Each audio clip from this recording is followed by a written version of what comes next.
Welcome, everybody. It is Brad Show Live. It is Tuesday, June 23rd. And I got to welcome everybody to a wonderful week. This will be our last week in pandemic quarantine mode. Starting Monday,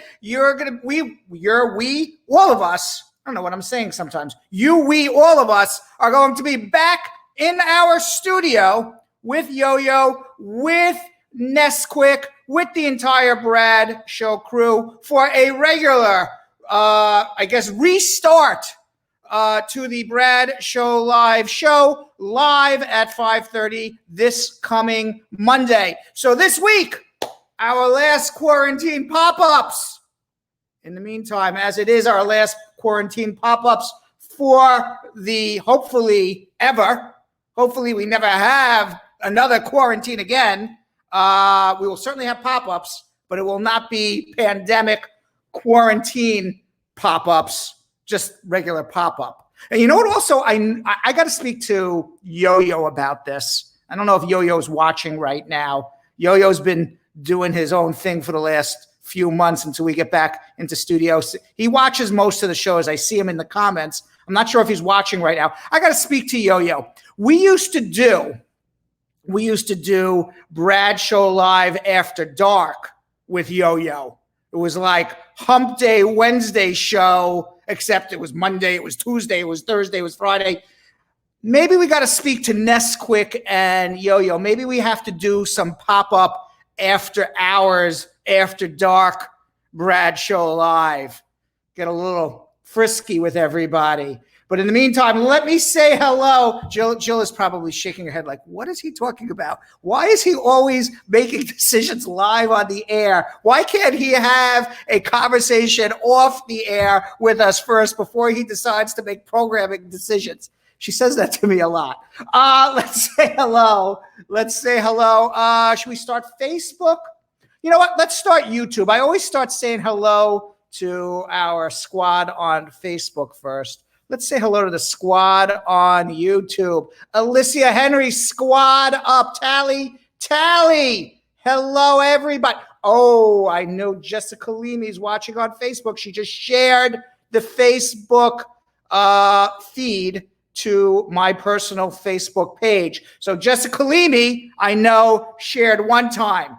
I don't know who else is sharing on Facebook. On YouTube, I don't know who's sharing. We have 60 people watching on YouTube right now, only 14 thumbs up. That means 35 people are just on the fence right now, whether to give a thumbs up or thumbs down. I find that very hard to believe. But people are sharing already, and at least 14 people gave us thumbs up on YouTube. But let me say hello to the squad in the meantime. Tally saying hello to everybody. Nikisha Ed. Hey, Brad. Sexy Shan Myers. Hey, Brad Squad family. Bialik Hair. Bialik Hair. I don't know if he's describing his hair or that's his name, Bialik Hair. Says, hello, sir. Hey, sir. And hello, Bialik Hair. I hope it sounds like Bialik Hair, that you have more hair than me. Simone Garraway saying, hi, guys. Tia Prasad. Uncle Brad and squad team. Sexy. Shan Myers. Tally. Janice Williams. Squad up. Lola Unstoppable. She is unstoppable. Squad up, everybody. Sweet Exterist. She said she wasn't watching last week for a while, and she's come back strong a whole bunch of days in a row for Sweet Exterist. You think I don't take attendance? Uncle Brad takes attendance. Uncle Brad knows who's watching and who's not. Kind of like Santa Claus, I know who's good and who's bad. Hilly66, good evening. How are you? Who else we have here? Elizabeth Darby, squad up. Carol, the Top Cat Tigress 2 Anderson, saying squad up. Danielle Agbana with an immigration question. Hello, Brad. I got my EAD approved last week, but I still don't have my card. How long can I wait to get it? You can wait forever if they lose it in the mail, I guess. But if you got an approval notice, it generally takes a couple of weeks for them to manufacture it. The approval notice gets mailed out from one place, the card gets mailed out from a different facility. After the approval, it then goes into the manufacturing. It should be a couple of weeks at most. If it's more than 4 weeks, write me back again and say, hey, Brad, how much longer? It's 4 weeks already.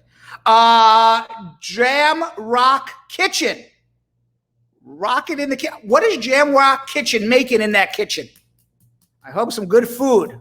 I'm hungry.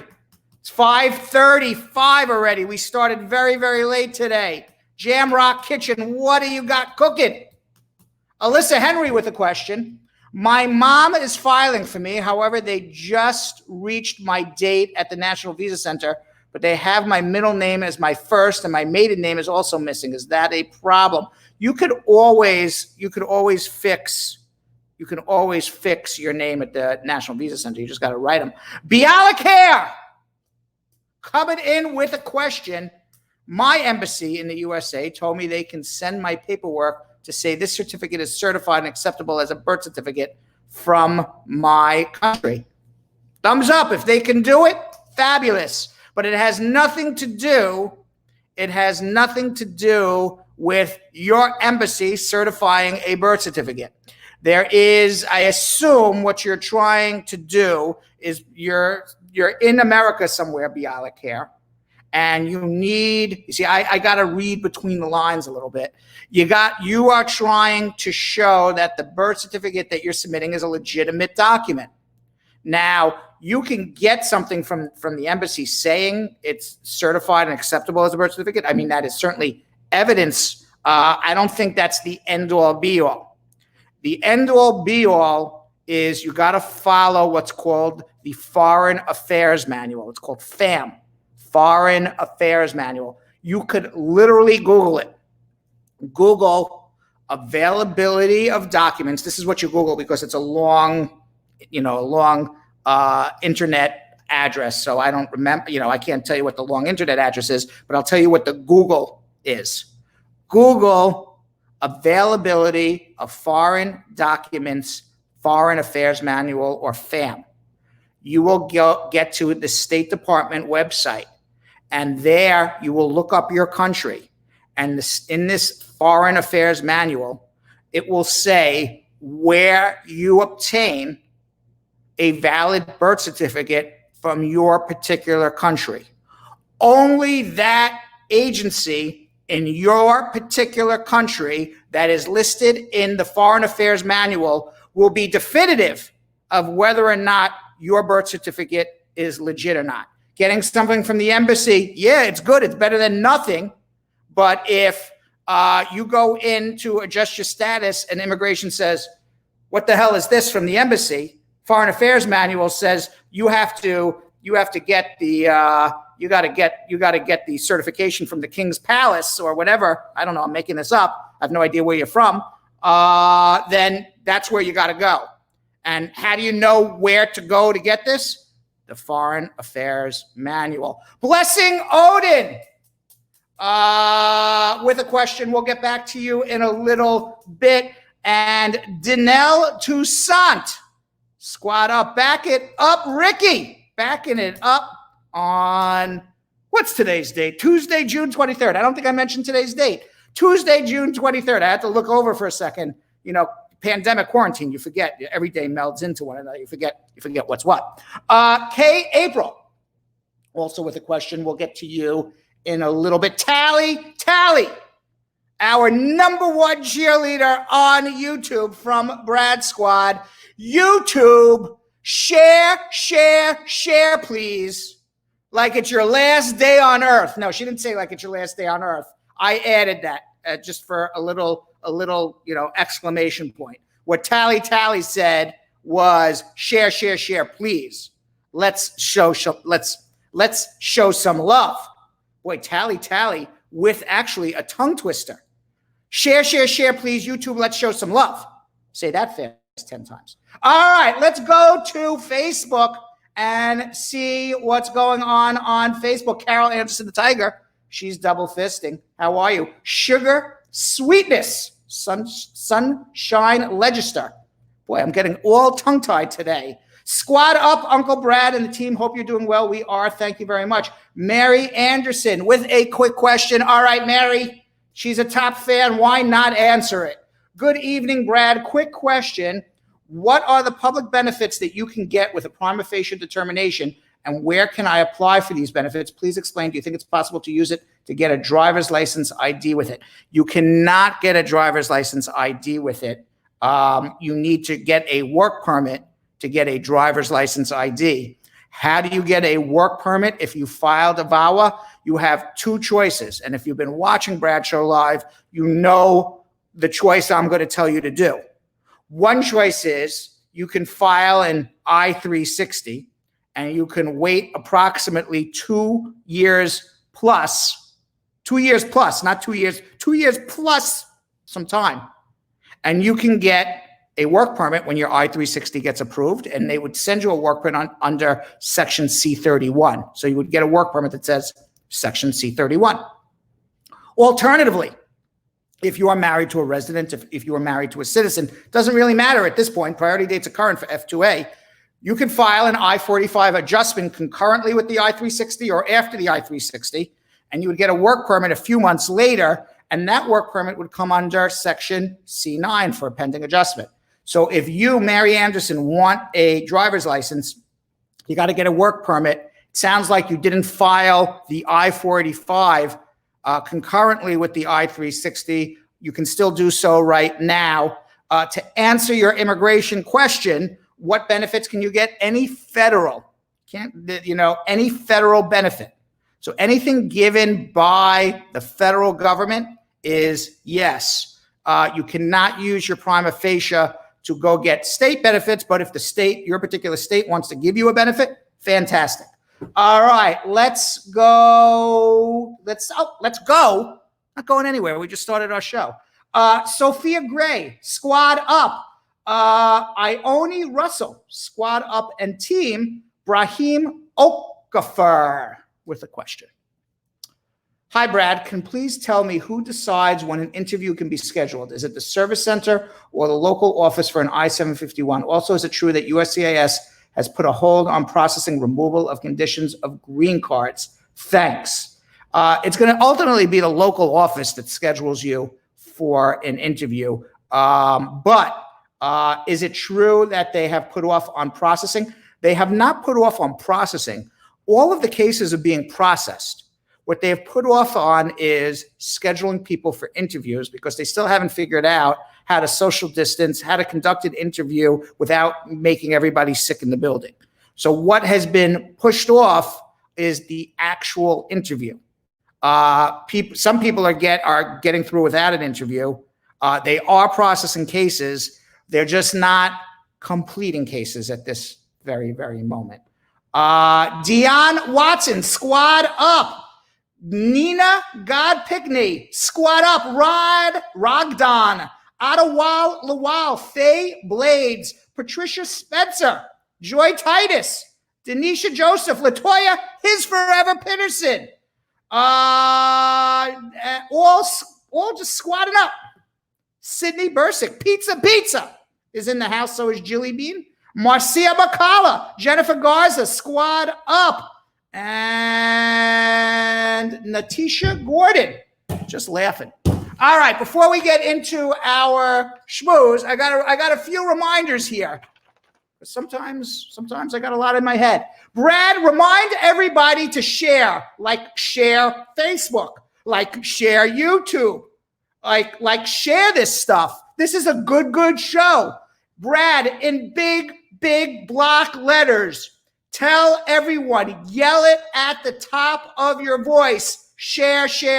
Got it. Share, please.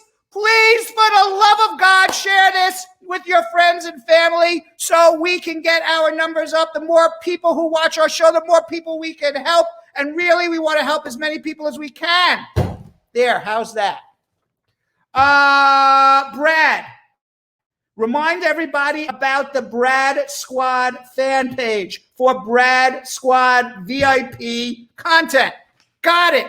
If you are a follower of Bradshaw Live on YouTube, not a follower, a subscriber of Bradshaw Live on YouTube, and you like and follow us on Facebook, you can cozy up to Jilly, who is the gatekeeper of the Brad Squad on Facebook, and you can ask her to become a member. Say, hey, I watch the show.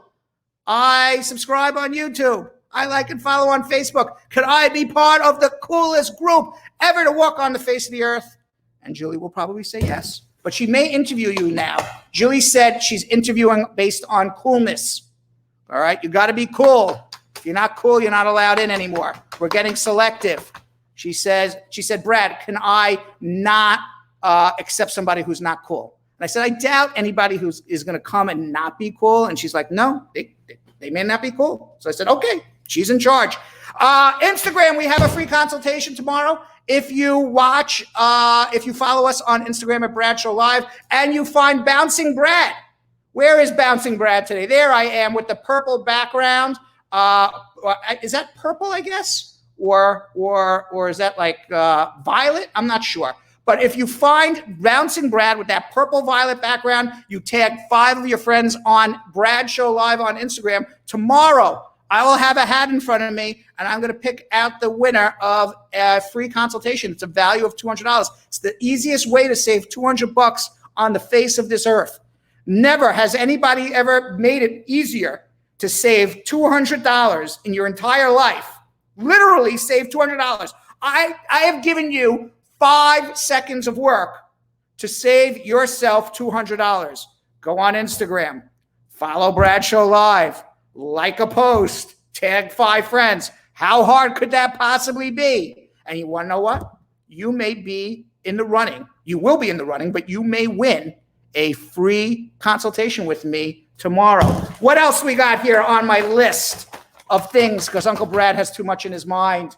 Call Spar and Bernstein. There's the number it's the number crossing on the bottom of the screen if you want to get on my list to have a consultation with me. You got to call 1-800-529-5465. You're going to call and speak to one of the beautiful ladies who answer our phones. They're all beautiful. Everybody who works for me is beautiful. We don't have ugly people.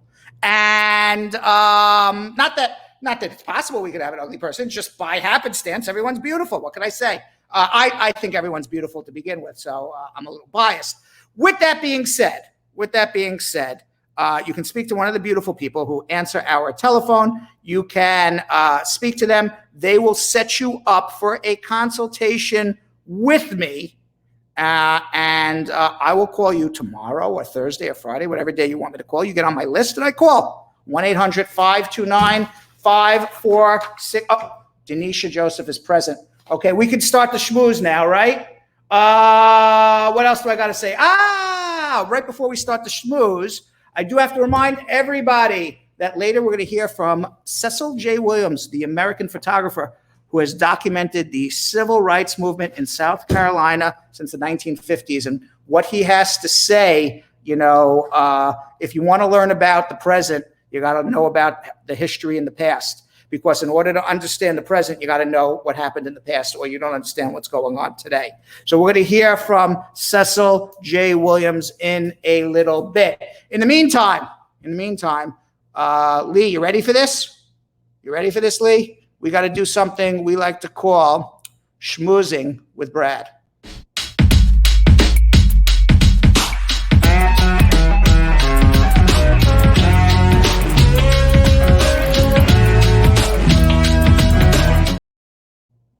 All right, so a lot of you may have already known about this, but we're going to talk about it right now. Last night, after I ate dinner, I got a notification on my phone that Trump signs an order freezing visas for foreign workers through the end of the year. He signed an executive order Monday, freezes new visas for foreign workers. He's claiming because of coronavirus. He's claiming because he's trying to preserve jobs. We have high unemployment in the United States. Which visas are affected? H-1B. Those are your professional working visas. H-2B. Those are your seasonal workers who are coming to work in hotels and restaurants. At H-4s, which are your spouses of the people working as professionals or specialty workers. Ls, those are your intra-company transferees. Somebody who works for General Motors in Europe wants to be transferred to General Motors in America. Sorry, you can't.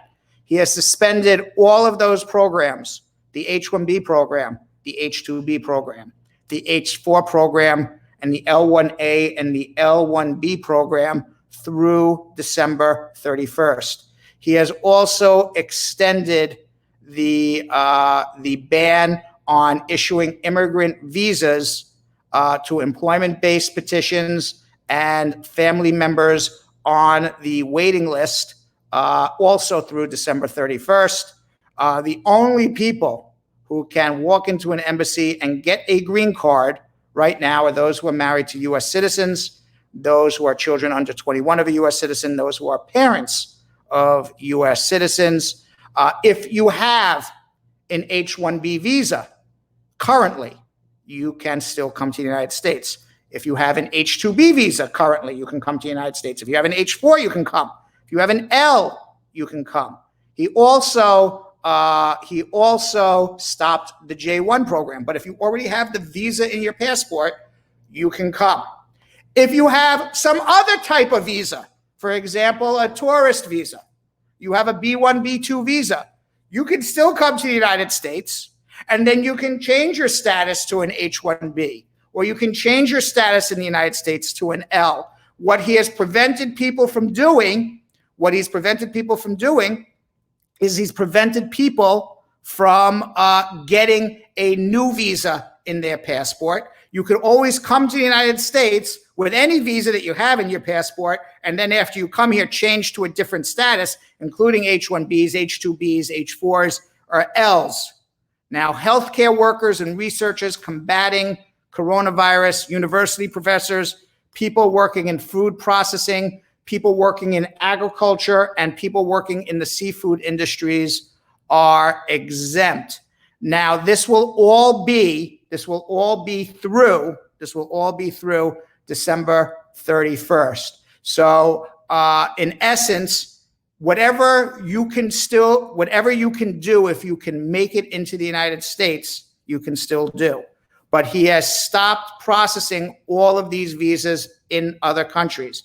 He's also stopped processing employment-based petitions for green cards in other countries. He's also stopped family-based petitions, which kind of to me, when you think about it, is how hypocritical he can be.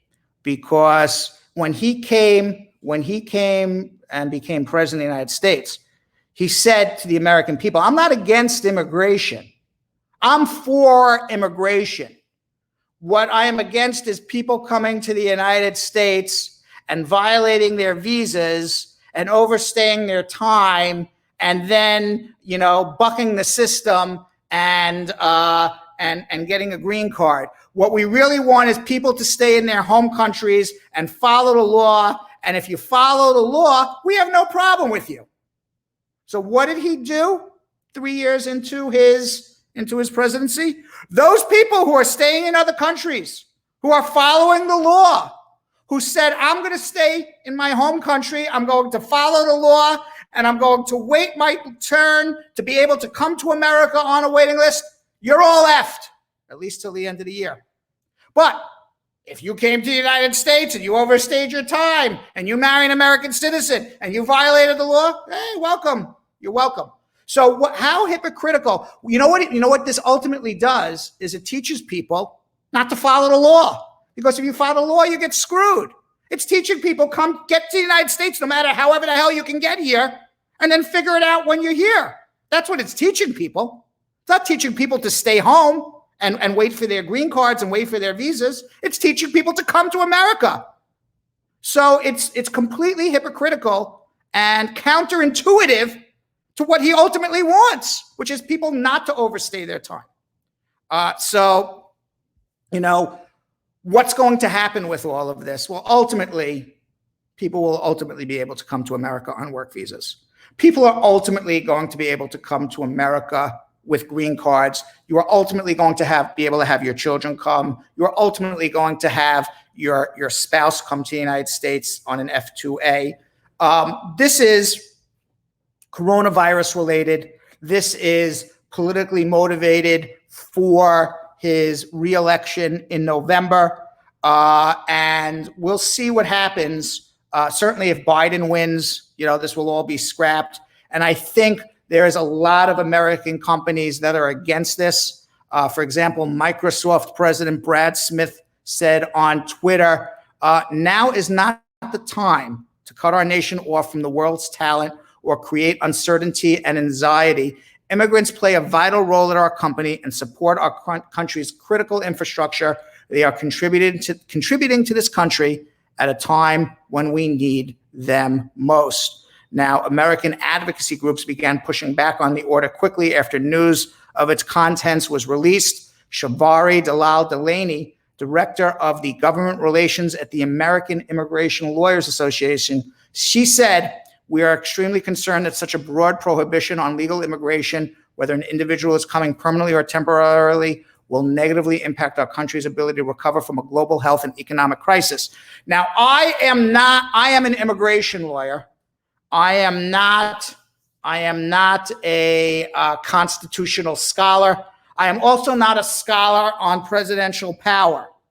But I am pretty dangerous. I know enough to have a conversation. And what I don't understand is where our Congress is. Where are our senators? Where are our members of House of Representatives? This Congress, for the last 3 years, has given ultimate power to Donald Trump. Since when can President Trump or any president make laws? They can't. Not under our Constitution. Presidents can make regulations to enforce a particular law, to make a regulation to say, this is the procedure we're going to follow as per this law. For example, if you marry an American citizen, the law says in the Immigration Nationality Act, if you're married to an American citizen, you're an immediate relative, you can adjust your status. Well, how do you do this? What is the process? That is what the president is required to do in a regulation. He enforces the law. He makes the rules on how the law is to be enforced. But he's not allowed to change laws. He's not allowed to ignore laws, which is basically what he's doing. Where is the Congress in all of this? They passed a law that says H-1B visas, 60,000 people a year, unlimited number of L-1 visas. They passed a law that said if you are a child over the age of 21, a son and daughter of a person over the age of 21, you can come to America with a green card, an F-2B. You wait on the waiting list. You come. Where's Congress in all of this? Why are they not saying anything? Why did they give all this power to Trump? Since when did he become king? We'll see what happens. I mean, I for one, I'm not qualified to sue. Maybe I am qualified to sue Trump. I got to think about this. But somebody's going to sue him who knows the Constitution very, very well. And I can't believe that this will be allowed to at least not go through the courts and see what happens.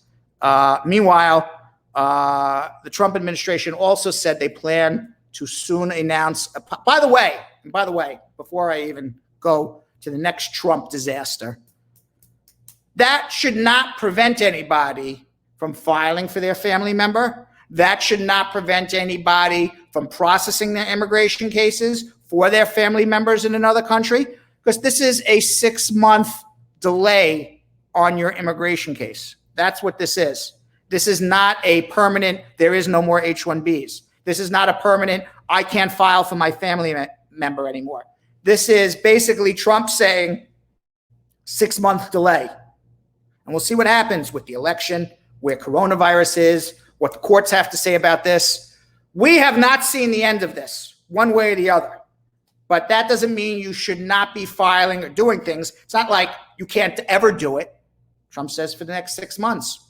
That's what his proclamation says. I think the courts are going to say, he can't even say for the next week, but we got to wait for the courts to say something. So we'll see what happens. Meanwhile, the Trump administration, and by the way, also, if you're in the United States, all of this doesn't apply to you. It's only for people outside of the United States. Meanwhile, the Trump administration plans to soon announce a policy that will deny work permits for asylum seekers who came into the United States without inspection. So in order to get a work permit now, after you file for asylum, you can only get a work permit if you came to the United States on a visa, or you came to the airport or a border crossing and applied for asylum right there at the border. But if you ran across the border and then months later decide to apply for asylum, no work permit for you. That's what the new rule is going to be for asylum. Now, meanwhile, President Trump, well, he's traveling to Arizona today for a rally and to visit the border wall. Arizona is right now the worst in the nation for the entire coronavirus outbreak. Arizona, if we had to pick the state that is the petri dish, Arizona right now is the petri dish of the United States of America as it pertains to coronavirus. The city of Phoenix just passed a law requiring face masks to be worn in public to curb the spread of this virus. But meanwhile, at Trump's rally at the Dream Church, which is in Phoenix, you don't got to wear a face mask there. It's the one time you don't got to do it. You got to wear it everywhere else. Now, Trump is refusing. We've talked about this on Bradshaw Live umpteen times. Trump is refusing to wear a face mask in public. He is making this a social calling of his. He's trying to make a war between people who reject face masks. And he's now having people within the Republican Party claim that wearing face masks is a liberal plot to impose political correctness and to make Trump look bad. Now, last week, Trump told the Wall Street Journal that he believes that Americans are wearing masks not because it saves lives, but because they don't like Donald Trump. Well, let me tell you, Donald, this is not a liberal plot. This is a science plot. This is science. I don't understand why in America today there has to be a debate about science. Science is science. It is undebatable.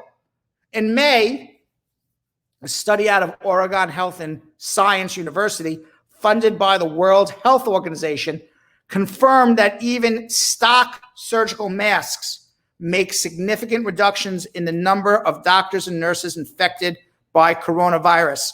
There is a reason why when you go into a hospital, every doctor and nurse is wearing a mask. Okay, because if masks did not prevent people from spreading coronavirus, every doctor would be walking in the operating room not wearing anything. But all these doctors and nurses, they're protesting Trump. Meanwhile, Roger Chu, the director of the Oregon Health and Science University and a professor of medicine at the Ohio Health and Science University School of Medicine, he's at the Oregon, Health School of Medicine, said if you look at individual healthcare workers using masks versus not wearing masks, the risk of being infected goes from 50% to 80%. So you have an 80% chance of being infected as a healthcare worker if you do not wear a mask, but only a 50% chance if you do. That is a fact. Now, as he jetted off to Arizona today, Trump doubled down on this suggestion that the United States also should do less coronavirus testing. He says if we test less, then there'll be less numbers of cases reported. Things won't look so bad here in the United States. He told the crowd at a Tulsa rally on Saturday that he asked officials to slow the testing down for coronavirus because he doesn't want America to look bad. Now, the assistant to Trump, Peter Navarro, and the White House press secretary, Kayleigh McEnany, said Trump's statement after the Tulsa rally was a joke. He was only kidding. But Trump said, no, he's not kidding. That he's deadly serious. He says, I don't kid. He said, adding that fewer tests would result in fewer reported cases and make the pandemic look not as bad. It's like saying, you know what? I just had sex with this man last night. I'm not going to get a pregnancy test. And if I don't get a pregnancy test, I'm not pregnant. Who knows if I am or not? But if I don't get a pregnancy test, I'm not pregnant. That's what he's basically saying. Meanwhile, Anthony Fauci told the Wall Street Journal that increased testing does lead to more cases reported. It does. It's true. But he said higher percentages of positive test results in many cases cannot be explained by increased testing, meaning that the percentage of people who are testing positive is increasing. It has nothing to do with the volume of people being tested. It is the percentage of people. So if 1% of the people getting tested 3 weeks ago have coronavirus, and now it's 4% of people have coronavirus, you can test 50 people, you can test 50,000 people. Coronavirus is spreading. Now, Arizona is a key swing state in the presidential election and a key Senate battleground as well. Trump won the state by a narrow 3-point margin in 2016. He cannot afford to lose it. But you know what? If Arizona becomes the coronavirus petri dish of the United States of America, he may lose it. And then he'll really lose it. Now, according to statistics from the Johns Hopkins University, there are now over 9.1 million coronavirus cases worldwide. Over 473,000 people have died. In the United States, almost 2.4 million people have been diagnosed with coronavirus. Last Sunday, the World Health Organization reported the largest single-day increase in coronavirus cases by its count at more than 183,000 new cases. Meanwhile, the United States on Saturday reported more than 33,000 new confirmed cases of the coronavirus, the highest total since May 1st. And this is a sign that the outbreak is not slowing down. We're just sticking our head in the sand. Anthony Fauci, he told the Daily Beast, he says, I don't like to talk about a second wave right now. That's what everyone's saying, is maybe this is a second wave. Because he says, we haven't even gotten out of the first wave yet. Now, officials in states across the South are testing more and more people. And what they're learning is that the people who are testing positive as the largest percentage of people, they are young people. Officials in states across the South, they're warning that more young people are testing positive for coronavirus than at any time since we started testing. And while some officials have pointed to more widespread testing being done, others say the new cases stem from Americans just not social distancing, not wearing face masks. Also today, a private funeral service for Rayshard Brooks was held at a historic Atlanta church where the Reverend Martin Luther King Jr. once preached. Brooks, he was 27 years old. He died on June 12th in an officer-involved shooting in a Wendy's parking lot in Atlanta. Video shows Brooks resisted being handcuffed, grabbed, and fired an officer's taser and started to run. One officer shot him in the back. Now, scores of mourners, some dressed all in white, others wearing Black Lives Matter shirts, remembered Rayshard Brooks, and they called for change. King's daughter, the Reverend Bernice King, said, "We cannot stop our demonstrations until our voices are heard and our demands for police reform are met. The officers should have gone home that night without blood on their hands. This is the great tragedy on our nation that must cease." And she is 100% right. Now, one day after a noose was found in NASCAR racer Bubba Wallace's garage stall, fans wearing Black Lives Matter and I Can't Breathe t-shirts turned out to hear Wallace say, "The sport is changing," after an emotional race Monday at Talladega Superspeedway in Lincoln, Alabama. Now, for those who don't follow NASCAR, I don't. I'm not a NASCAR fan. But what I have learned is that Wallace is the only Black full-time driver on the entire circuit. And he was joined by all 39 other drivers and their crews in a march down pit road as they pushed his number 43 to the front of the line in the moments before the race. When the group reached the front yesterday, Wallace climbed out of his car and he started to cry. He went to the fence and through the wiring, slapped hands with a group of fans as they cheered. He apologized for not wearing a mask, but said he didn't put it on because I wanted to show whoever it was, you are not taking away my smile. Now, said Wallace, this sport is changing. The pre-race deal was probably one of the hardest things I've ever had to witness in my life, from all the supporters, from the drivers to the crew members, everybody here, the badass fan base. Thank you guys for coming out. This is truly incredible. And that, folks, is our schmooze of the day. We got to get to our immigration questions now. Let's see what is going on YouTube. We have 164 people watching, 67 thumbs up. Let me see what my notes say that I got to do here.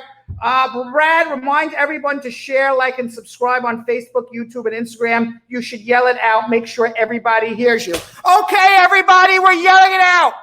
If you are watching on YouTube, you should be subscribing to our channel, and that way, every time we come live, you will know about it. You should also be sharing this to your friends and family. Right next to the gray and blue thumb, it is a gray thumb if you have not touched it yet. It is a blue thumb if you have touched it. Turn the thumbs up gray to blue. And after, to the right of that thumb, is a share button. Share this to your friends and family. Also on Facebook. On Facebook. Should I yell that one too? Yes. On Facebook, we want you to start your watch parties. I'm going to yell that too. You start your watch parties right now. And also, you are going to like and follow our show. The reason I'm yelling is I don't think people listen to us. When we say this, they tune out, they go to the bathroom, they go back to work. This is not a time to go back to work. This is the most important time of the show. More important than any other part of the show. Why? Because when you like this show, when you subscribe, when you share, when you like and follow, you're telling the world, this is a great show. You should get help too. You should be a part of our Brad Squad. This is your job. This is the most important part of the show. Also, I'm going to lose my voice soon.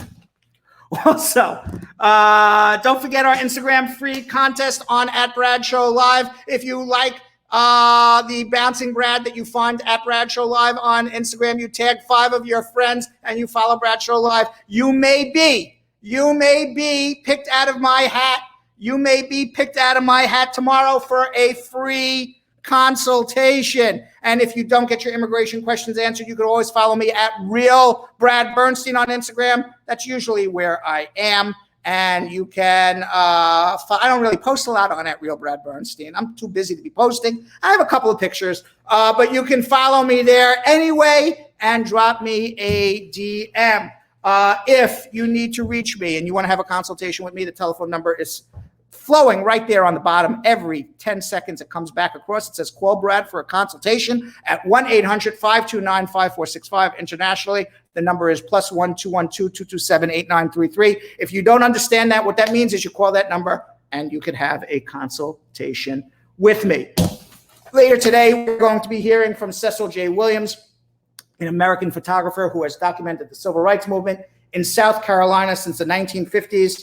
And is the founder of the Cecil Williams Civil Rights Museum and Institute for Social Innovation in Orangeburg, South Carolina. And with that, Lee, can we do something we like to call, you got a question, I'll give you my best answer in pandemic immigration questions and answers.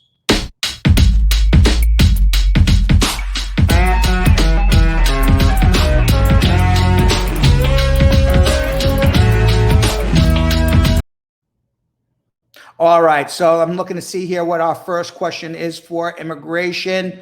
And our first question is from Ragdan, asking a question on Facebook. Hi, Mr. Brad. I'm just asking if your VAWA case goes smoothly with no evidence needed. Can you get a green card in a year time? I love your show and everything you do. Squad up and thank you again. Listen, Ragdan, anything is possible, okay? You may play the Powerball and win the $300 million lottery, and I wish you the best of luck.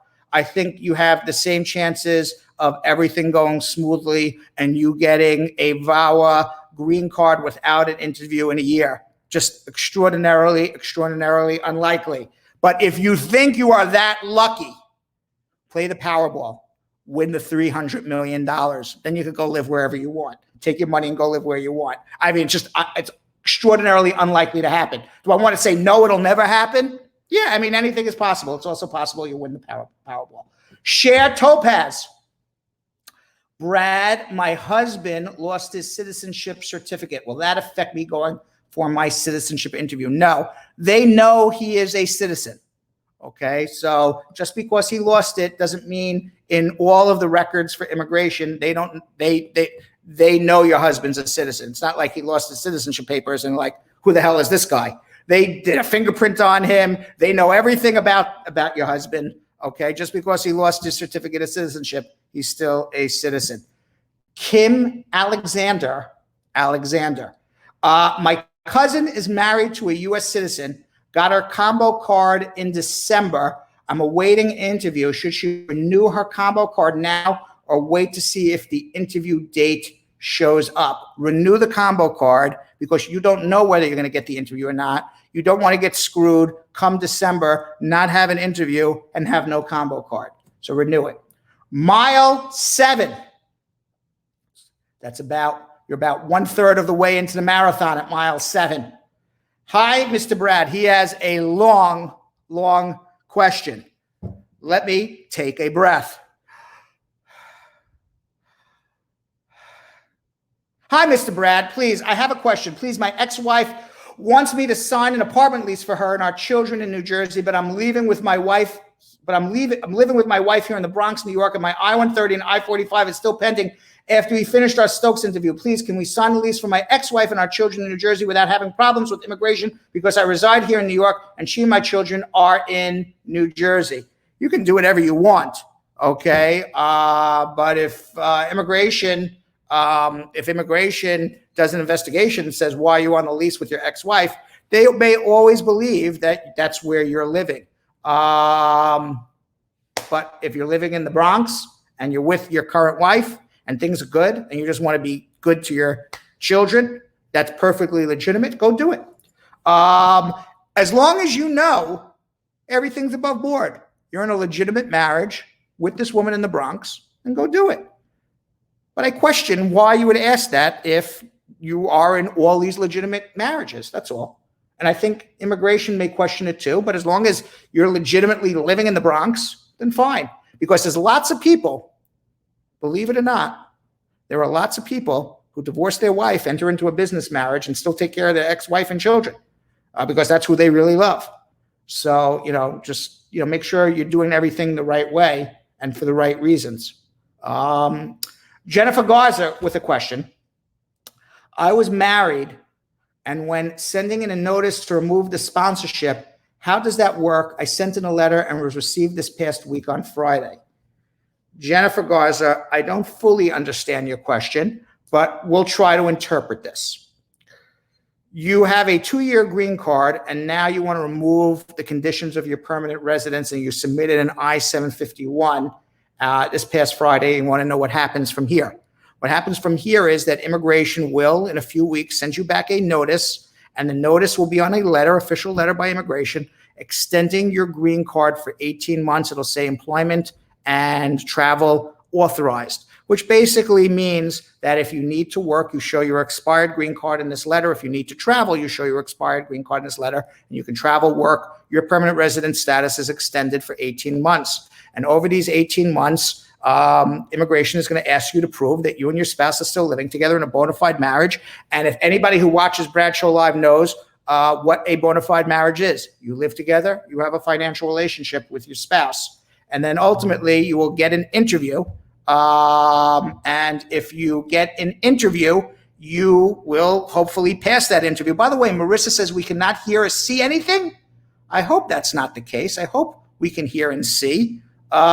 Jilly, is that just us? Is that Marissa, or is that everybody? I hope that's just Marissa, although Marissa, if that's you, you can't hear me anyway. So I was going to give you advice to shut your computer off and start it again, but you can't even hear. So you can't hear my advice that I'm giving you. So hopefully shut off your computer and start it again. But that's basically what's going to happen on the I-751. I think I answered that question. Let's see what else is. Laverne Parker. Are they sending out interviews for immigrants who as citizens have filed for their children? They have not sent out any interviews. They have not sent out any interviews that I'm aware of for immigration interviews in America. I hope it's going to happen soon. Immigration is processing your cases. They're just not scheduling interviews yet. Let's hope it happens soon. Denisha Joseph. I love when Denisha Joseph says that I love when Brad calls out my name. There's nothing I love more than that. That's what she says. Natisha Gordon. Brad, I got a 10-year green card through marriage. My kids get a 2-year. My lawyer sent back the elder one card. I waited 2 years for reply. Oh, sent back the oldest one's card. I waited 2 years for reply. I just got back a denial letter that I must file the I-751. Okay, this is the deal. It's the 2 and the 10-year card is determined when each individual person got their green card. So, for example, Natisha, if you got your green card more than 2 years after your marriage, but your children, they came up from another country and they got their green cards within the 2 years of your marriage, they would have got conditional cards. You would get a permanent card. So even though you got a permanent card, your kids still only got conditional green cards. They have to file an I-751. That is correct. And now you're going to be filing a late I-751. Your children are out of status and probably subject to deportation because your lawyer didn't give you good advice. If your children got their green cards, entered the United States, or got their green cards or adjusted their status 2 years after the marriage and immigration's wrong, you should be doing an I-90. So it really depends. It has nothing to do with you, Natisha. It has to do, well, it does have something to do with you because if you have a 10-year card, your children will automatically get it too. You just got to follow the right procedure. But in terms of you having a 10-year card, that means automatically your children, no, you still got to do the procedure, the I-751 or the I-90. And that depends on the day your children got their conditional card. Was it before or after the 2-year anniversary of your marriage? Elisa Enotz with a question. Uncle Brad, my mom is a U.S. citizen. She filed for me. However, the National Visa Center just got to my case. And when I checked online, they have my middle name as my first name. I answered that question. You can write them. Debbie Bignali with a question. Just read they put a hold on green cards. Does that mean adult child sponsorship may be paused? It does. And if you rewind, we talked about this in my schmooze for about 15 minutes, but it's only going to be paused for 6 months, hopefully, or maybe even less if the courts get involved, which I hope they will. Princess Wilson. Unky Brad. I'm still waiting for my J-1 visa waiver so that my U.S. citizen husband can file to adjust my status. However, with the extension of the executive order against issuing various kinds of visas, will that affect me getting a waiver from the U.S. into my adjustment of status? No, it will not. What it would do is nothing. Your J-1 and your waiver has nothing to do with the proclamation, and you adjusting your status also has nothing to do with the proclamation. This only has to do with people in another country. And even if you're in another country because you're married to a U.S. citizen, it still would not be covered by the proclamation. You would still be able to get your green card. Mana Lion Jackson. Squad Up.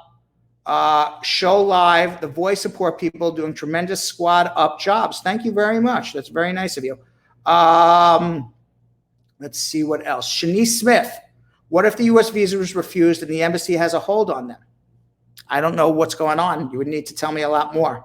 Shanice Smith, what's going to happen to all the pending cases? Oh, you're talking about cases that you went to the embassy and there's a hold or there's administrative processing. You will eventually get, everybody will eventually get their green cards. It's just 6 months more delayed, unfortunately. Let's see what else we have here. Marty Robinson with a question. Hi, Brad. My adjustment of status, married to a U.S. citizen, was concurrently filed on the 23rd of April, 2020. When do you think I'd expect my EAD as my H-1B is going to expire on December 11th, 2020? Magic 8 Ball, Marty Robinson. He's here on an H-1B. He's married to a U.S. citizen. He filed his adjustment on April 23rd. Let's assume that Marty did everything perfect. I don't know if he did, because if he didn't do everything perfect, it's going to delay his work permit. And since I didn't file his papers, I don't know whether he filed right or not, Magic 8 Ball. But we're going to assume, for the purposes of this question, Magic 8 Ball, Marty is perfect. When would you expect him to get his work permit? Because I don't manufacture them, Magic 8 Ball. I don't manufacture work permits. Let's see what the Magic 8 Ball says. It says, don't count on anytime soon. Unfortunately, Marty, they're taking at least 6 months right now. So you're April, May, June, July, August, September, maybe September or October. But I don't know. I don't have I do have a Magic 8 Ball. I was about to say I don't have a Magic 8 Ball to tell you, but I do. Magic 8 Ball says not anytime soon. Figure September or October, I guess. And that's a guess. Let's see. Nina God Pickney. Hey, Brad, can a job turn you down because you have a 2-year green card and because you're not living here more than 5 years? No. You can. I was just having this discussion with somebody who's a very well-known person who asked me a very, very similar question just recently. You cannot be turned down for a job. It is immigration discrimination because you are a naturalized U.S. citizen and were not born in the United States. You cannot be turned down for a job. It is immigration discrimination if you have a green card. And that is the only reason they're not allowing you to work for them was because you have a green card. That is immigration discrimination. Now, if you have a pending adjustment of status and you have a work permit or you have a work visa, employers can decide whether or not to hire you. There is no immigration law discrimination, but there is other discrimination. There's national origin discrimination, meaning that a job can't say, we don't want to hire you because you're a foreigner, even though you have work authorization. So if a job ever was to say, we don't hire people with work permits, well, who has work permits? People not born in America have work permits. You wouldn't have a work permit if you were born in America. So I would say that would be prima facie evidence of job discrimination. If you have a 2-year green card and they say to you, we don't hire people who are lawful residents, that is job discrimination. Jacqueline Brown with a question. Uncle Brad, if you were to do your interview in March and didn't get to do it, and one of your child reaches 24 next month, will it affect her at the interview? If you were to do your interview in March and didn't get to do it, I guess you're saying is if you did an adjustment. I don't know enough about your case, Jacqueline. I don't know what the relationship is between your interview. I don't even know what type of interview you're doing and where it is. I assume it's an adjustment interview because it was in March. You didn't do it because of coronavirus. I don't know who's sponsoring you or what that is and what the relationship is between your interview and your child who's 24 going to the embassy for an interview next month, which is not going to happen now because of Trump's proclamation. So I need to know a lot more. Ronald Smith with a question. Brad, touch us on the stimulus check. The U.S. senators dancing around. They want to move the 600 unemployment. What purpose having these people in office? People are feeling left, right, center, no aid. I'm pissed off this administration, the way they handle things. You're pissed off about the administration? Don't get me started, Ronald. Nobody is more pissed off about this administration than the entire Brad Show crew, including me. But yes, I agree with you, Ronald. Sharon Plummer. Good evening, everyone. I didn't get what you say. I came on later, so I cannot file for your kids in Jamaica over the age of 21. Can you explain? Sharon, file for your kids. Okay? If you file for your kids right now, over 21, it's a 5-6 year wait. This will all be over by then. Your kids will be able to come. There is a short-term ban on immigration for some combination of racism by Trump, election politicking by Trump, overreach, because I don't even know if he could legally do it by Trump, and he claims because of coronavirus and the economy. But I think those are the last on his list. I think the courts are going to get involved, but it doesn't matter because if you file an I-130 now, there's no law that says you can't file an I-130. What Trump said is no one's going to process for a green card for 6 months. Put your I-130 in. got 5 years to wait. We'll see what happens. Goodwin emoji with a question says, hi, Brad. My son filed for me since December. I-130 was approved and I did my biometrics, but I still haven't gotten my work permit. Do you have any idea how long it will take? Magic 8 Ball. Magic 8 Ball says it's out of commission. I don't know. You don't get a work permit by filing an I-130. You get a work permit by filing an I-45. I don't know anything about your case. Even the Magic 8 Ball is stumped on you. Let's see what else we have here. Miley with a question. Oh boy. I need a sip of water for this one. It's a long one. My Uncle Brad. I'm sorry. Hi, Uncle Brad. My mom got married to a U.S. citizen in 2006, and he filed an I-130 for her as a spouse. Everything went smoothly until her interview at the U.S. Embassy. Unfortunately, she did not pass the interview. My mom and my stepdad decided not to continue to pursue the case because of financial and personal trust issues. They are still married on paper. Fast forward, now I'm a U.S. citizen and just filed the form I-130 IR5 for my mom. Do you think if the USCIS would question her current marriage when they review her case? Because I'm really afraid that the USCIS will disapprove my I-130 petition for my mom if we cannot prove that this is a real marriage. I don't know what happened at the embassy. If the embassy said that they believed this was a business marriage, you got a big problem. If the embassy just said, there was an issue with the tax return or something like that, then you have less of a problem. Until I review all of the records in the immigration file, I wouldn't know how to advise you what to do. So I think, Miley, what you need to do is have a consultation with me. The number's scrolling on the bottom, and you can then hire me if you choose to get the immigration records and review and see what the embassy thought of your mother's marriage case. Let's go to a few questions. We have not answered any questions on YouTube.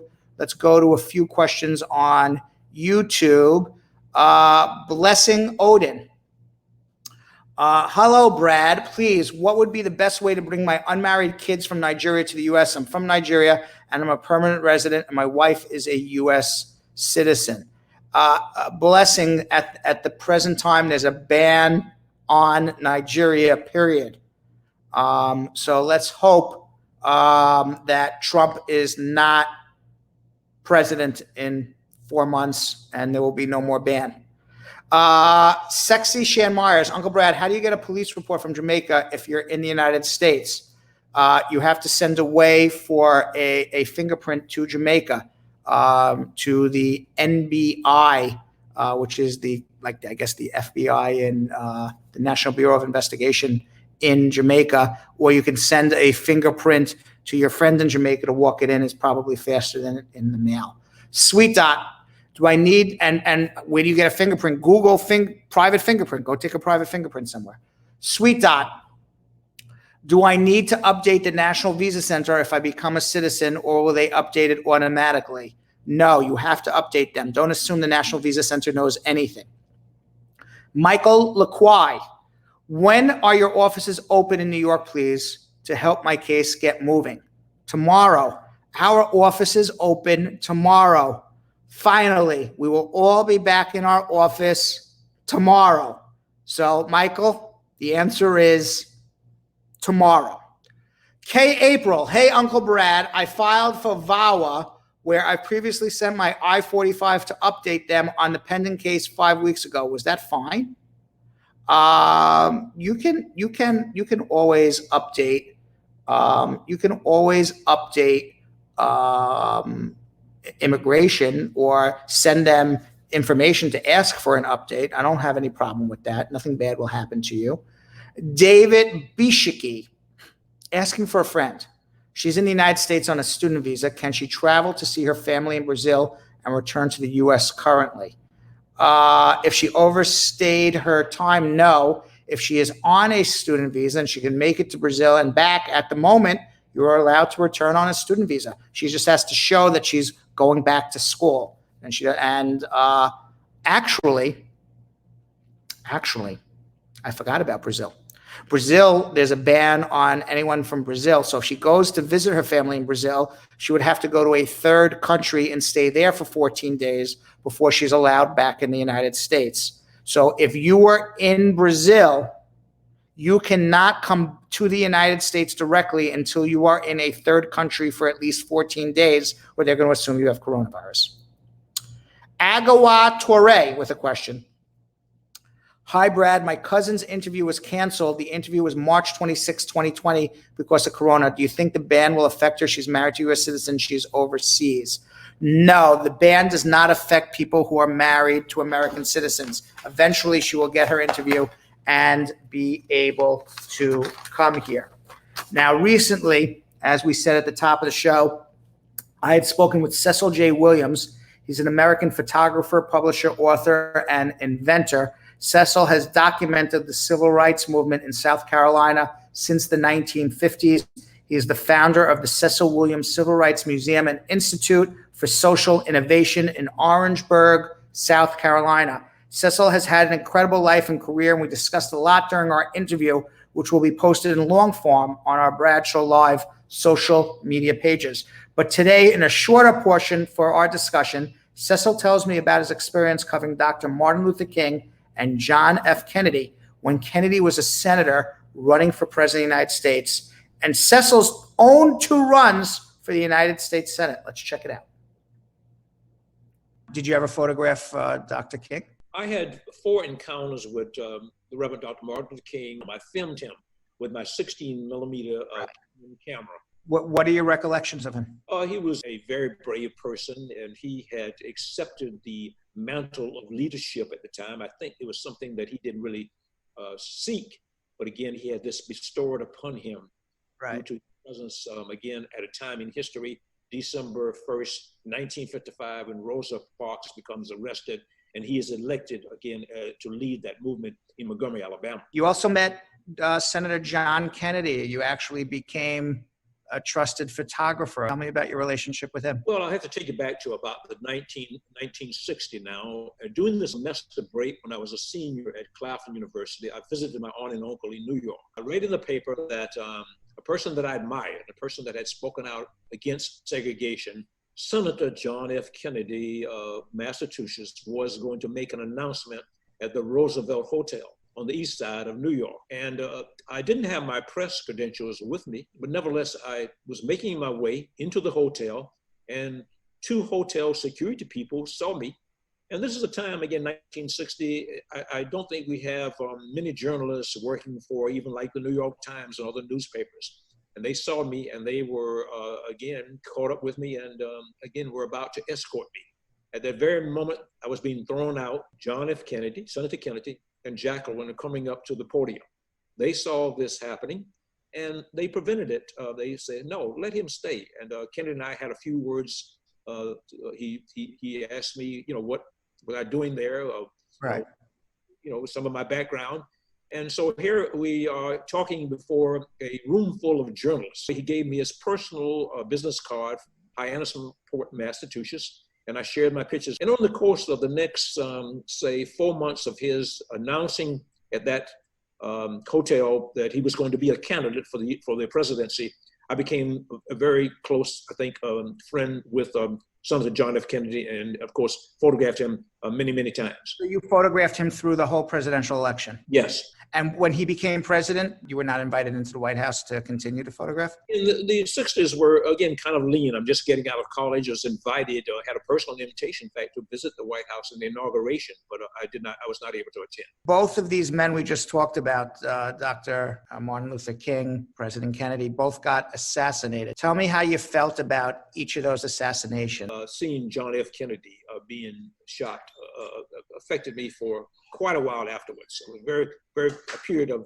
sadness that, again, to see a person with that kind of promise. History has it when Johnson is elected, I think he was able to then move Congress to passing laws that might have been even more than John F. Kennedy would have been able to do, given the the day and the circumstances. And Dr. King, again, a sad moment in America, a sad moment for me personally, my family, because we admired him as a person with great abilities. He was able to keep the civil rights movement safe. He was able to keep nonviolence. And again, a person of great conviction. Again, a person who we look back today and said so many things of wisdom we can look back to, and that supports us in similar circumstances today. You almost became the Democratic nominee for Senate in South Carolina, and one of the first Black people ever to run for United States Senate. Tell me about that experience. As a teenager, I was very much taken back by the words from United States Senator and our one-time Governor, Strom Thurmond. Often he would come on the radio and never be able to seemingly pronounce the word Negro. He would say Negra. And always when there was something that he was reporting, it would always be anti-African Americans. That he said, colored people got refrigerators and cars. Now what do they want? As we were pushing for, again, becoming, fully accepted into American mainstream. So I vowed that when I became of age, you have to be 33 years old to run for the United States Senate. So in 1985, I, for the first time, got enough money together to file to become a candidate in the Democratic primary in 1985. I had to, of course, win the primary in order to face Thurmond in the general election. But however, I was defeated by a close margin. I lost by 300 votes. I only had a $500 campaign treasury. How did you get your word out? I think people fail to realize that having so little, but yet running for high office, that alone, I think, inspired people say that might have said, well, hey, let's help this underdog. In 1995, still wanting to have someone else replace Strom Thurmond. He talked against the passage of the civil rights movement, and through his lifetime really was anti-Black. So I ran again, and this time the competition was a multimillionaire. But this time I did have a larger amount in my treasury. This time I had $800. Nevertheless, I got 69,000 votes compared to the winning person in the primary, Elliot Close, who got 99,000. Cecil Williams, appreciate it. Thank you. Thank you. All right. So meanwhile, you can find out more about the Cecil Williams Civil Rights Museum and Institute for Social Innovation by going to www.cecilwilliams.com. All right. So we have a couple of questions that were asked in our Instagram messages, in our YouTube messages. Muhammad Sadiq one day ago said, "Hi, Drad." I guess he meant Brad. I'll answer it anyway, even though you call me Drad. "I got an ambulance bill for my daughter, and I requested to cancel this charge. Will it be a public charge? We are not green card holders and under work visa." It is not a public charge. What it is it's a debt you owe. And if you don't pay your debts in America, eventually they're going to sue you and collect the money one way or the other. So pay your ambulance bill. Darminder Banga with a question. "Sir, I have a question. Tell me, you have any information regarding USCIS, how long they take to make a decision on an RFE case? Last May 14th, 2020, USCIS received my documents. You got to wait at least 120 days from May 14th, 2020. That's what the law says." Liliana Trejo with a question. "How can we go about adopting my husband's niece from Mexico? The girl is 10. Her father died when she was just 3 weeks old. Her mother's a very nice woman, but struggles finding a job and sometimes leaves the daughter with a sister, grandmother, brother for weeks at a time. Because her employers don't allow her to bring her the house she stays at for cleaning. We would love to adopt her. How can we go about this? My sister-in-law is okay if we do it, since she knows her daughter will have a better chance of life in the U.S. Well, you have to strip the mother of her parental rights. And basically you would go into a local court in Mexico and strip the mother of her parental rights. You would not get an agreement for an adoption, because then the child is not an orphan. You would strip the mother of her parental rights. And after you strip the mother of her parental rights, because she's not a good mother, she's leaving the kid for weeks at a time, she's abandoned the child, grandma's taking care of her or somebody else is taking care of her. Now she has no mother because the mother's been stripped of her parental rights. She has no father. And then you file an orphan petition. while you are stripping the mother and father, the father's dead, while you're stripping the mother of her parental rights, you have to go into a court locally and get what's called a pre-adoption certificate to prove that to the immigration service that when the child comes to America, you're okay people to adopt this child. So basically, you're stripping the mother of parental rights in Mexico. You're making the child an orphan to allow you to file an orphan petition. And as part of filing the orphan petition, you have to show that you can adopt the child when the child comes to America. We can help you with all of that. You just got to call us at 1-800-529-5465. Let's continue. Angela Teray with a question on YouTube. Hi, Brad. My cousin's interview was canceled. The interview was March 26, 2020 because of Corona. Do you think the ban will affect her? Oh, I answered that. No, the ban will not affect her. She'll eventually get her green card. Tia Prasad, my question is, if USCIS sends an RFE to submit your medical to make a final decision on the I-45, what means no interview or waive off? Thanks. I don't know what that means. It's possible they'll do it without an interview, and if they do, congratulations. We'll find out. Submit the medical and see what happens. Rupan Dakador, always with a question. He cannot have these many problems, Rupan Dakador, so he must be asking for a friend. Hi, Brad. I'm a green card holder. My spouse is waiting for an interview abroad. Tell me something positive about immigration ban. There's nothing positive about that. She will get a green card sometime in 2021, but she will not get a green card in 2020 unless the courts overturn Trump's ban. Also, if the husband ultimately becomes a citizen, the ban won't matter because it's only against residents of spouses. But if you are married to a U.S. citizen, there is no ban. Trish West with a question. Hi, Brad. My friend is married to a green card holder. He did accept Medicare and still using it. Will that affect him on getting a green card? And also, will that affect his wife of getting her citizenship? It will not affect the wife on becoming a citizen, but it's definitely going to affect him on getting a green card. They should give us a call. Coyote Dada with a question. Hi, Uncle Brad. Does Trump ban affect people inside USA? No, it does not. It only affects people outside of the United States, and not everyone outside the United States. People who are married to U.S. citizens, people who are children under 21 are U.S. citizens, parents are U.S. citizens, are not affected even if they are out of state. Miloslav Minkov with a question. I have a question. I know that a while back, Uncle Brad said that during the quarantine, the fee will be $150. Is that still the case? The consultation fee. It is still the case because we are still under quarantine. But thank you for reminding me, because my consultation is $200. Now you've made a lot of enemies, Miloslav. But at the moment, yes, it's $150. I did reduce it for the coronavirus because a lot of people were having some financial issues, so I did lower my consultation fee. Eventually, we're going to have to put it back up because I can't lose money on my consultations forever. But we'll keep it at $150 at least for the short term. What else? Tia Prasad. I answered that question. George. Just George. Hi, Uncle. If my wife is in the Army, National Guard Reserve, do I still need to file the I-944 for our 6-year-old child? Yes. Love by me, Gantusin. Attorney Brad, how are you doing during this COVID virus and worldwide international fight was restricted? My immigrant visa is now expired. Can you assist me in getting my immigrant visa reissued? I don't know what your issue is. So make an appointment to speak to me, and then we will figure it out. Jamrock Kitchen. For example, I'm in the USA and my wife is filing for me, so my green card will be put on hold? No.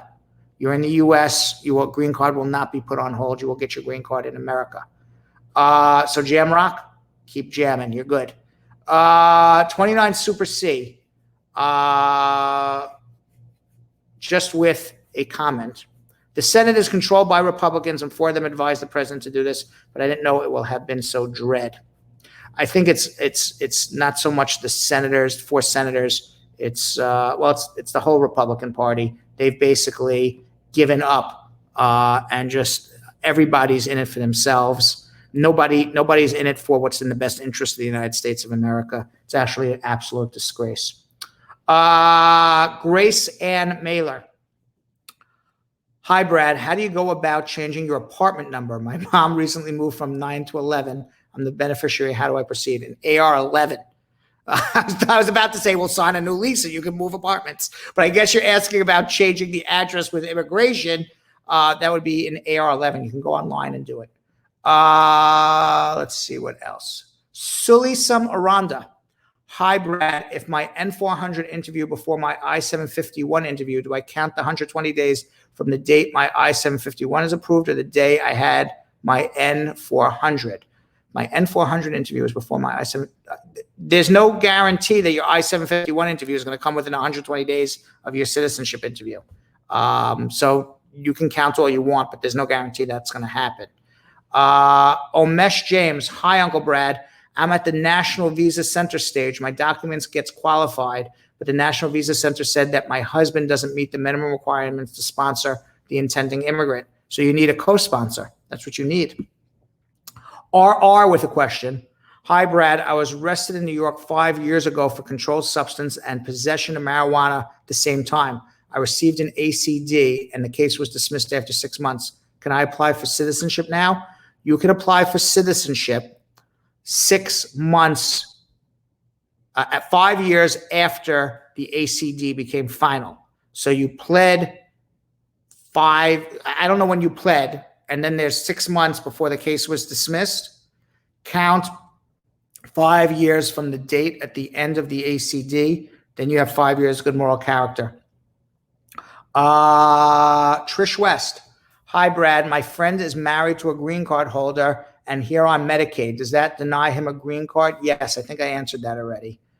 Jane Garrett. Hi, Brad. My adjustment of status got denied. My husband and I missed the interview, but sent a letter and called in and got a referral, but we got denied for abandoning our case. Can we file an appeal?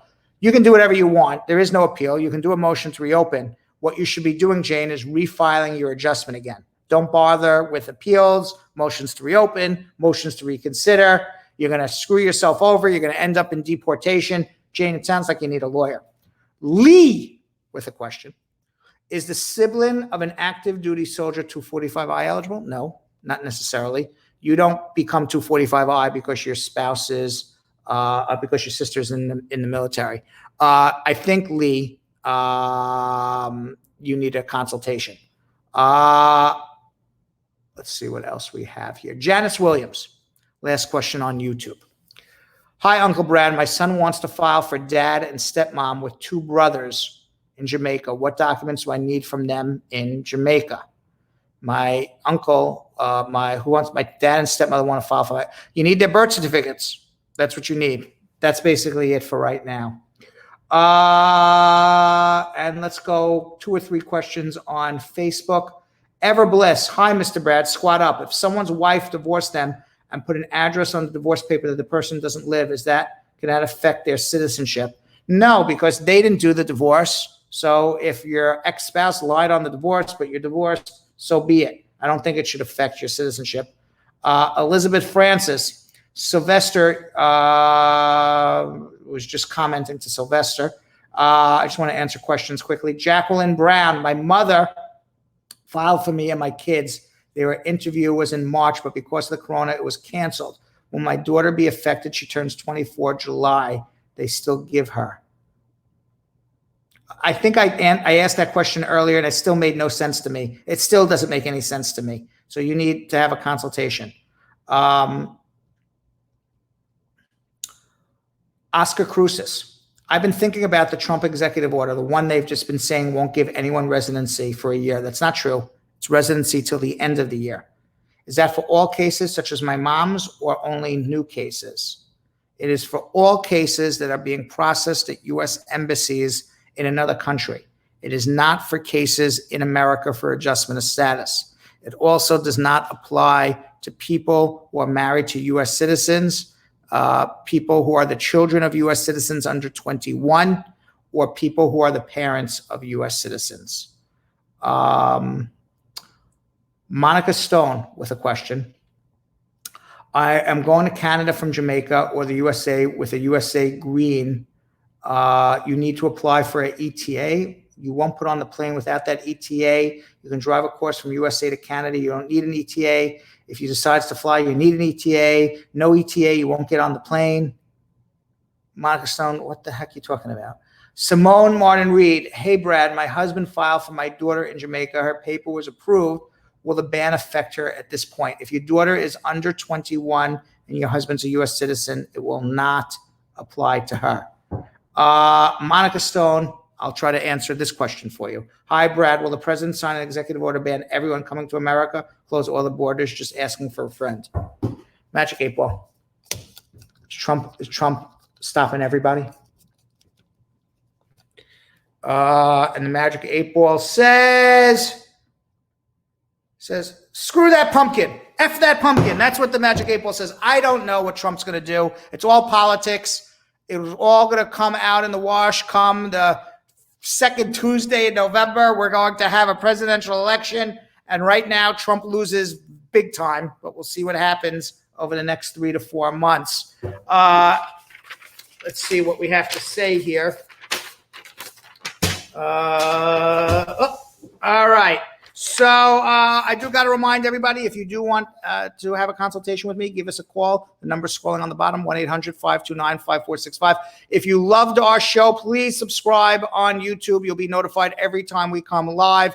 If you love our show, please like and follow us on Facebook. Again, you'll be notified every time we come on live. If you did not get your immigration question answered, you could always follow me at Real Brad Bernstein on Instagram. You can drop me a DM. If you follow me, I will try to answer your question to the best of my ability. You can also follow us at Bradshaw Live. If you follow us at Bradshaw Live on Instagram, you'll see the best of Bradshaw Live. You'll get to see the best of our behind the scenes and everything else we do at Bradshaw Live, everything Bradshaw Live at Bradshaw Live on Instagram. You can also find the Bouncing Brad. And if you find Bouncing Brad, you can enter into our free immigration consultation tomorrow.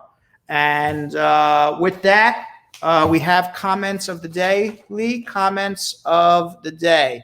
And our comments of the day are, Deshiba Buchanan, the show is on fire. Thanks, Brad, for all of your information. Thank you, Deshiba. 29 Super C, I feel I need to get a Magic 8 Ball. Hopefully it will create some magic in my life. It does. It really does. Ever since I got the Magic 8 Ball, my life has been completely different. There were so many questions I didn't know the answer to. And since I've gotten the Magic 8 Ball, I know the answer to everything. I recommend Magic 8 Ball to everybody. What else, Lee? I guess that's it. We have 2 comments of the day. And what else we got here? Now, in honor of June being Immigrant Heritage Month, I am going to sign off the show with a video tribute reminding us that America is still a country made up of immigrants. Have a great night, and we're going to see you all tomorrow. Thanks for watching. So I'm from North India, Chandigarh, which is close to New Delhi. And I'm from Central India, which is Madhya Pradesh, Central State. I moved when I was 12. I was in middle school, 7th grade, with my parents, with the whole family, even my grandma at that time. I moved in 2010, and then I met her, and then we started a family together. So. I was born and raised here, but parents are from Afghanistan. They immigrated here back in the 80s during like the whole Soviet invasion with Afghanistan. They were refugees, and they first came to Arizona and ended up here in New York. I'm from India, and I'm born and brought up in Odisha, from where the dance origins. This is my second trip. First time I came in 2013, then I went back, then again come back in 2015. My family and I came to the States when I was a teenager. I'm Eritrean, so my parents, my sister and I were born in Ethiopia, in Addis Ababa. We grew up there. So in 1998, a war broke out between the two countries, and both governments were deporting people from each other's countries. We were affected by that, and we got deported. My mother was here in America visiting, just coincidence, and she was refused return back to Ethiopia. So she actually had to apply for an asylum from U.S. government. Finally, we were granted asylum, and we were able to reunite my mother here in America. My family's from Puerto Rico, Ponce. My father's from Ponce, my mother from Antigua. We're here 25 years just working. I never get nothing from the city. I was born here, luckily. My mom came here with me in her stomach. I was 4 months. When I was younger, she sent me back over there. I came back when I was 8, and I've been back and forth ever since. My parents were born in the Dominican Republic. I was born here in the States. They came over here when they were at a very young age. My mom came over here when she was like 15. My dad came over when he was like 17. And, we just had a big family over here ever since. The Irish side of my family, they immigrated through Canada. On my other side of my family, I'm also Polish and German. So we're kind of like that melting pot. So that's kind of our story. My family comes from Poland, and the last 100 years we come from Brooklyn. But before that, all Polish Brooklyn people now living in New Jersey. I was born and raised in Pasadena, so I'm African American. I personally don't have any family members that are immigrants, but they're African American. My family is from Trinidad. My grandmother moved over here, I want to say in the early 80s, and that's when she brought her family over, and she had to work from the ground up. So it's been a struggle, but for me, being first generation here, I want to, make a name for myself. I'm born in India, but the last 23 years I'm here. New York gave me a lot because this is my hometown.